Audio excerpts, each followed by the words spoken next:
The door flew open with a bang so loud I dropped my wineglass and cut my hand. My cousin Marlene stood there, red-eyed, sweating like a racehorse, and waving Grandpa's will like it was a subpoena. "He left it all to you!" she screeched, practically foaming at the mouth.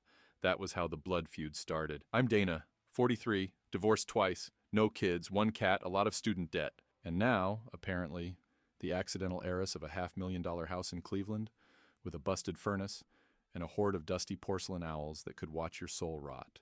Grandpa's death was sudden. Heart attack while yelling at Wheel of Fortune, and his will was a ticking time bomb none of us expected to actually explode. Yet here we were, with my palm bleeding, and my cousin ready to stage a reenactment of the purge. What made this worse? I didn't even want the house. It was old, full of asbestos and memories, and smelled vaguely like expired raisins. But it was the principle. Grandpa had left it to me because, and I quote, "At least Dana knows how to change her own damn oil and doesn't post thirst traps on Instagram like she's in heat." A poetic man, really.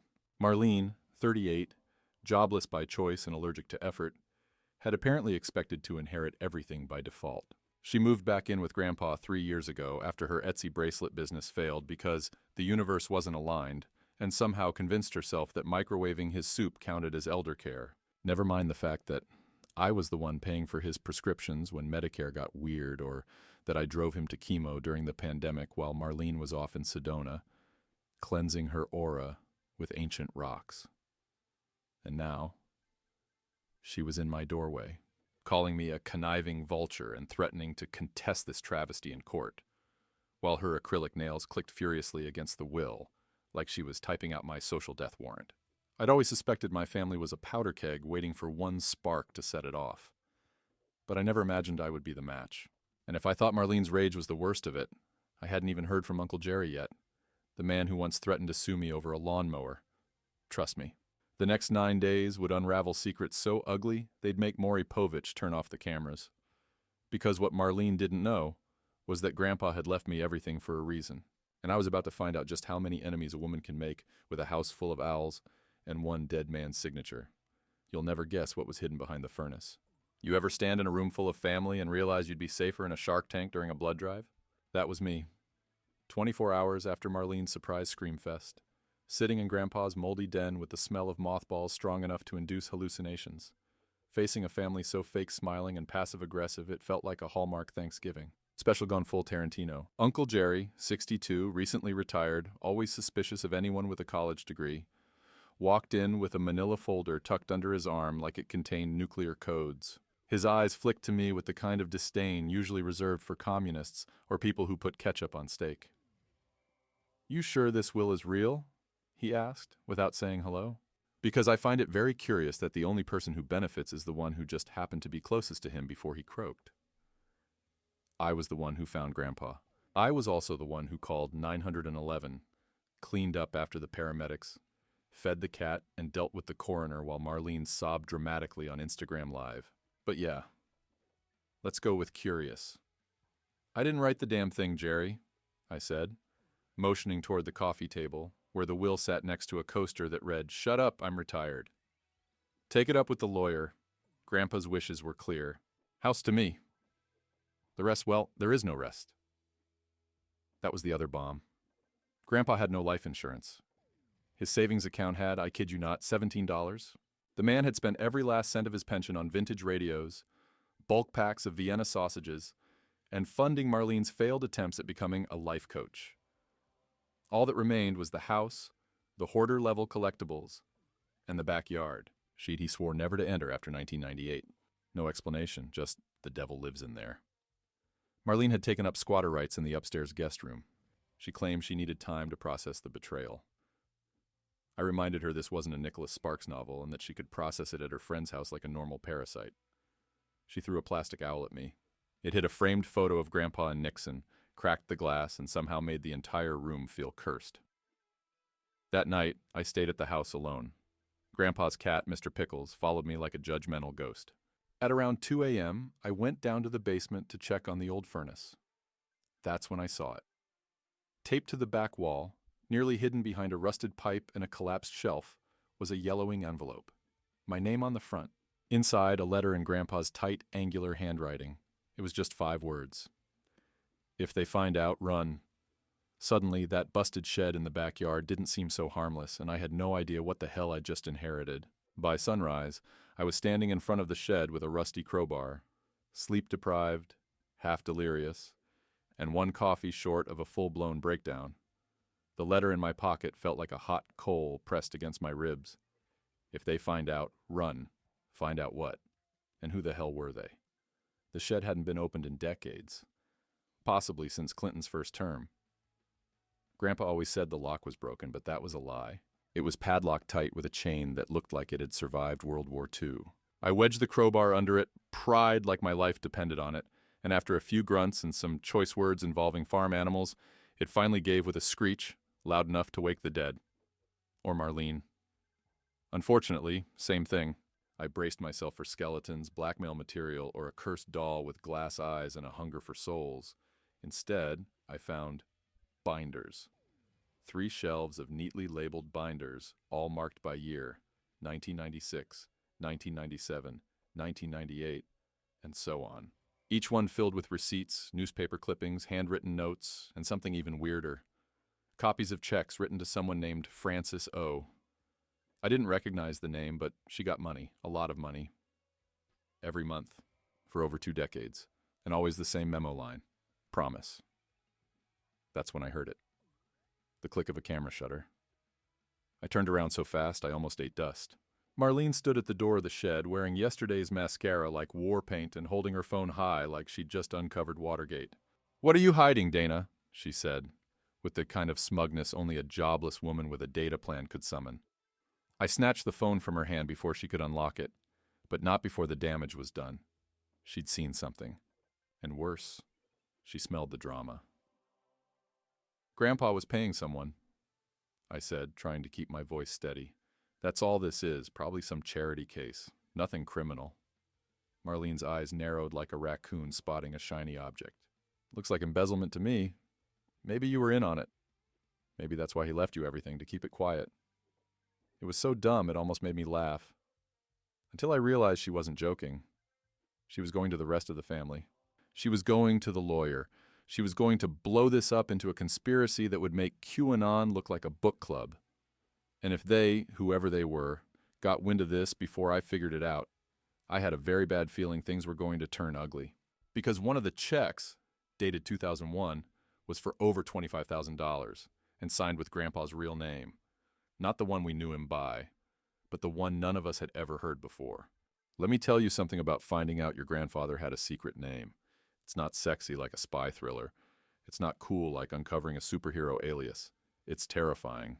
Because if your sweet old grandpa who collected Al figurines and told the same war story every Christmas was actually living under an alias, it means you inherited a lot more than a creepy house and a hoarder shed. You inherited secrets. Big, ugly, possibly felony-grade secrets. I was pacing the living room with the check in hand, staring at the signature like it might blink. James Edward Carraway. That's what it said. Not Jim Carter, the name Grandpa used my entire life. Carraway. I ran it through Google, and within seconds, I was looking at a 1983 mugshot in glorious grainy black and white. The hair was darker, the face thinner, but the eyes? Same look he gave me when I tried to microwave metal in 3rd grade. Grandpa was a fugitive, and I was losing my damn mind. I didn't even hear the knock on the door, not until it turned into pounding. I jumped, shoved the check back into the envelope, and opened it to find Uncle Jerry standing there looking like a man who'd just found out someone scratched his pickup truck. He stormed in without waiting for an invitation, boots tracking dirt all over the rug I'd just vacuumed. "Marlene says you're destroying evidence," he barked. "What's in the shed?" Nothing makes you confess less than being accused with that much enthusiasm. "A lot of junk," I replied. "Nothing useful. You're welcome to clean it out yourself." His eyes scanned me like a TSA agent who knows you're smuggling peanut butter. Funny how he left it all to you. Funny how he didn't even mention Marlene or me in the will, after all we did for him. "You mean letting him pay your rent for 10 years while you worked on your screenplay that turned out to be a stolen Die Hard script?" I shot back. "Yeah, huge sacrifice." He ignored that. Typical. "I want access to that shed. I want everything in that house inventoried. I'm getting a lawyer." "Please do," I said with the fakest smile I could muster. Tell the judge I inherited a furnace that wheezes like a dying walrus and a family so greedy they'd claw open a coffin if there was a coupon inside. He left, slamming the door so hard a porcelain owl toppled off the shelf and shattered at my feet. That night, I pulled out the binder labeled 1996 and started reading. There were newspaper clippings about a missing woman, Frances O., the same name from the checks. One article had a grainy photo of her in a nurse's uniform standing next to an elderly man in a wheelchair. The caption said, Frances Olney, caregiver accused of financial exploitation, disappears mid-trial. Mid-trial, disappears, and next to it, in Grandpa's handwriting, circled in red ink, she knew too much. I kept my promise. That's when the power went out, and someone knocked on the back door. You ever feel your heart punch its way out of your chest, sprint across the room, and start packing a bag without you? That's what it felt like when that knock echoed through the house. Not the front door, the back. The one that opened straight into the pitch-black yard behind Grandpa's ancient, rotting tool shed. The one no one ever used. The one with the broken floodlight. I stood frozen, binder still in my lap, every owl figurine on the shelf staring at me like I'd just said Voldemort out loud. Mr. Pickles hissed, bolted under the couch, and I swear I heard the tiniest click. The kind that makes every horror movie fan scream, "Don't check it out, you idiot." I checked it out. I'm that idiot. The knock didn't come again. But the door was ajar. Not open, not closed. Just waiting. I flipped on my phone's flashlight and crept toward it, each floorboard screaming betrayal under my feet. When I reached the door, my hand hovered over the knob for way too long. I wasn't sure if I was about to find a murderer, a meth head raccoon, or Marlene dressed in black pretending to be Nancy Drew. But when I flung the door open, there was nothing. Just damp leaves, fog creeping like it had a purpose, and the unmistakable shape of a car at the edge of the property. Still running. Someone had been watching the house. I slammed the door, bolted it shut, and spent the next hour hunched over Grandpa's binders with a growing sense that I had wandered into something deep. The kind of deep that doesn't end with a family feud. It ends with federal charges and me crying on Dateline. More names, more checks, more Frances O. references. And one name that stopped me cold. Detective Roland Reeves. A former cop Grandpa had apparently been sending money to for years. I found a note clipped to one of the checks. Keep it buried. You know what she did. You saw what she did. The next morning, I took the binder and drove straight to the address Grandpa had scrawled on the last page. 12 Greystone Lane. It looked abandoned. Boards on the windows, a mailbox crammed with soggy coupons. But the front door was open just a crack. My knock echoed through the hallway like a warning. I pushed the door, stepped inside, and was immediately hit with the musty smell of a place that hadn't known life in years. There was no furniture, just dust, old air, and a single item in the middle of the living room floor. A recorder. The kind used by journalists. Or cops. I pressed play. Grandpa's voice crackled through the speaker. If you're hearing this, Dana, it means I'm dead. And it means they'll be coming for you next. My blood ran cold. I wasn't a hero, I wasn't innocent. But I kept the promise. I buried the truth. If they dig it up, you're not safe, especially from her. Then static. Then a woman's voice. Soft. Cold. Familiar. I told you I'd finish what you started, James, whether you liked it or not. It was Marlene. You know that moment when the floor disappears under you, but you're still standing? That's what it felt like hearing Marlene's voice on the recorder. Calm, calculated, and disturbingly at ease, like she'd rehearsed it in front of a mirror.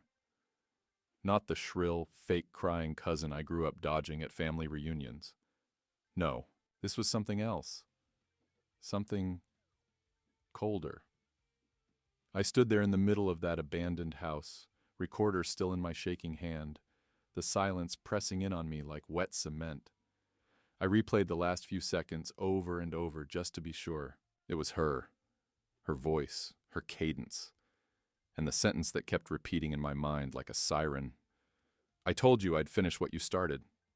I bolted out of the house so fast I almost left my car keys on the porch. My thoughts were doing cartwheels as I tried to piece it together. Grandpa was living under a fake name. He'd been sending hush money to a disgraced cop. And Marlene, My unemployed, crystal-slinging cousin was somehow involved in all of it? No, not just involved. She knew. And she was finishing something. Back at the house, I pulled into the driveway and noticed something was off. Subtle, but off. The curtains were drawn differently. One of the porch chairs had moved. Mr. Pickles wasn't at the window like he usually was during my absence, which made me panic more than it should have. I unlocked the door, stepped inside, and froze. Every single binder was gone. The shelves stripped, the floor bare. Even the busted porcelain owl had been swept up.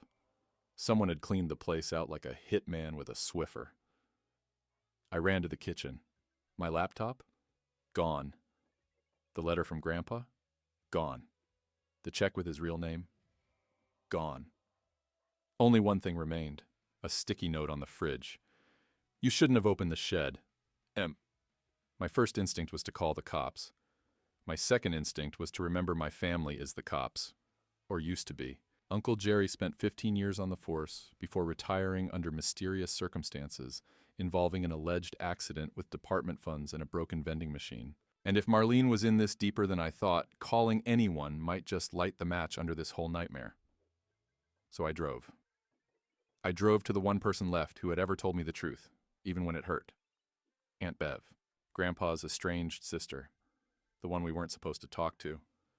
The one who got cut off in the 90s for reasons never fully explained. Other than, she's a drama magnet with loose lips and looser morals. Sounded promising.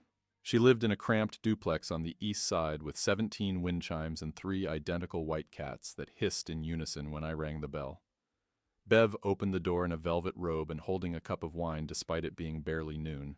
"Dana?" she said, blinking behind oversized sunglasses. "Sweetheart, I was wondering when you'd show up. They've already come for the rest."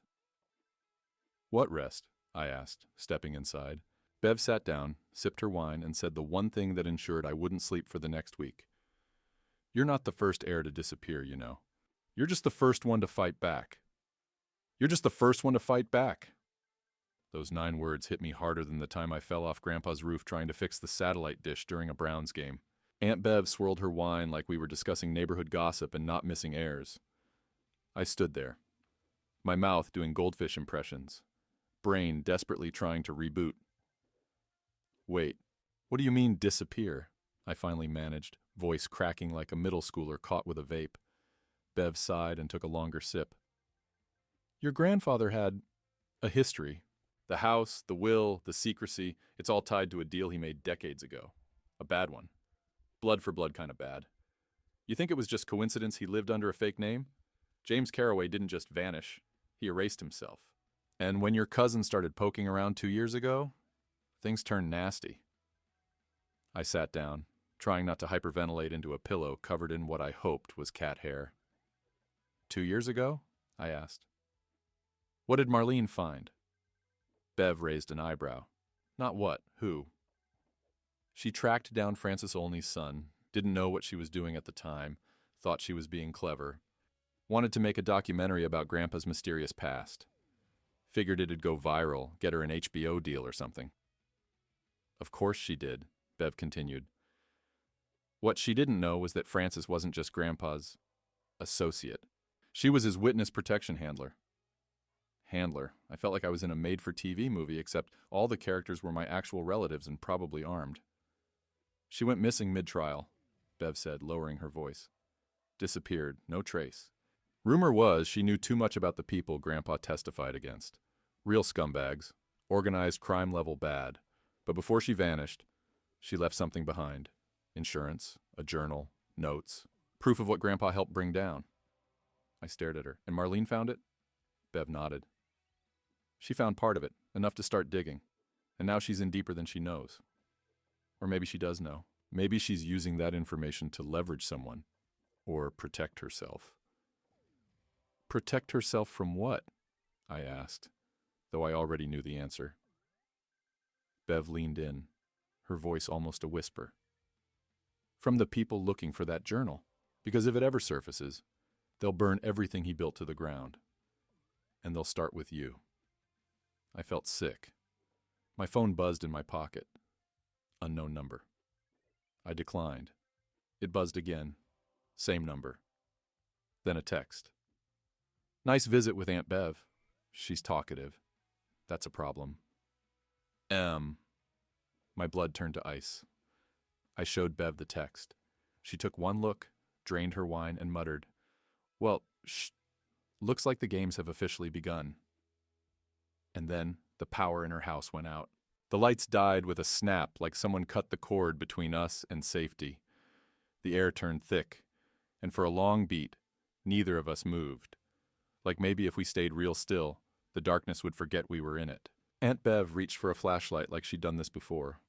Like this wasn't her first time hiding from something that knew her address. "I have pepper spray, a frying pan, and a baseball bat signed by Pete Rose," she muttered, handing me a mag light. "Pick your fighter." "Got anything more bullet-resistant?" Bev smirked. "Honey, in this family, emotional armor's the only thing that matters."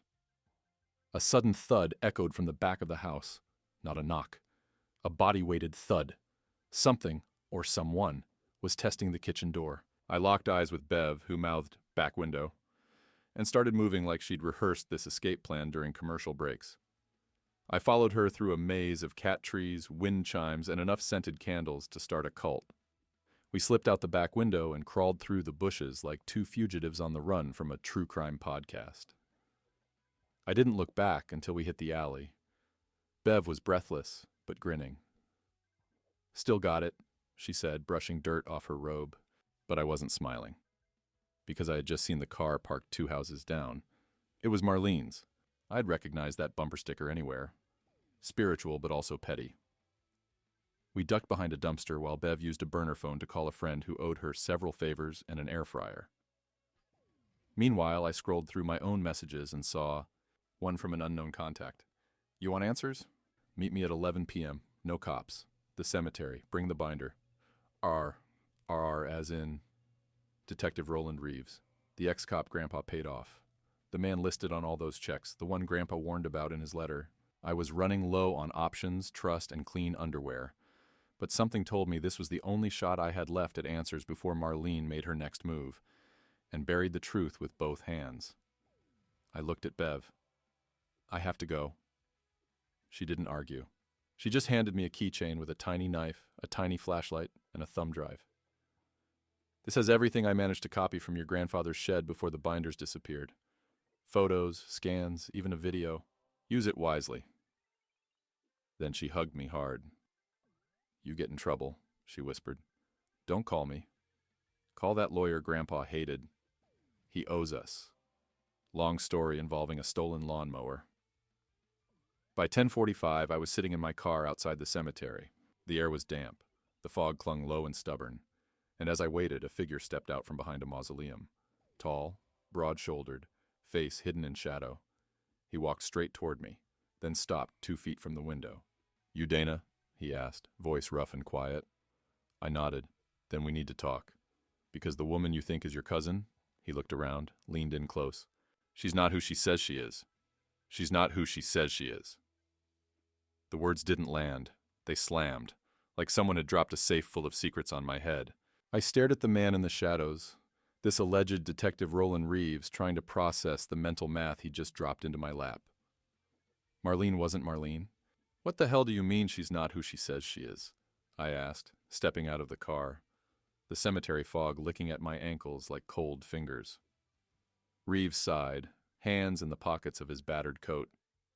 "She was born Marlene Owens. But the woman you've been dealing with? That's not her. The real Marlene disappeared in 2019. Car found at a truck stop outside Tucson. No body, no suspects. But your grandpa, he had suspicions." He pulled a folder from his coat. Photos, documents, a copy of a fake ID with Marlene Carter's name, but with a birth date off by 2 years and an old mugshot underneath that chilled my blood. She's a grifter. Real name's Mallory Jean Frost. Long con artist. Identity thief. She met the real Marlene in rehab. Took her place after she went missing. Slipped into your family like smoke under a door. "But why?" I asked, cold now and not from the wind. "Why target us?" Reeves looked at me like I was the last one in the room to put the pieces together. "Because of your grandpa, James Carraway. He didn't just testify against the mob, he stole from them first. Millions. Laundered it through shell charities, offshore accounts. And Frances Olney? She helped him hide it. That journal? It's the key to everything. And your cousin, Mallory, knows it. I couldn't breathe. She's been looking for it for years. Thought your grandpa left it to Marlene. When she couldn't find it, she targeted you. Waited for him to die, pushed the will. She wants you to dig. You're the bait and the bloodhound. I felt my knees wobble. So what happens now? Reeves handed me a flash drive. This has what I could salvage. Names, offshore routing numbers. If you want to walk away, do it now. Sell the house, burn the binders. Change your name. I stared at the flash drive, then back at him. And if I don't? He paused. Then you better find that journal before she does. Suddenly, headlights flared across the cemetery path. My phone buzzed. Unknown number. Tick-tock, Dana. You've got 24 hours, or I come for it myself. I didn't need to ask who it was. Reeves was already fading into the fog. One more thing, he called back.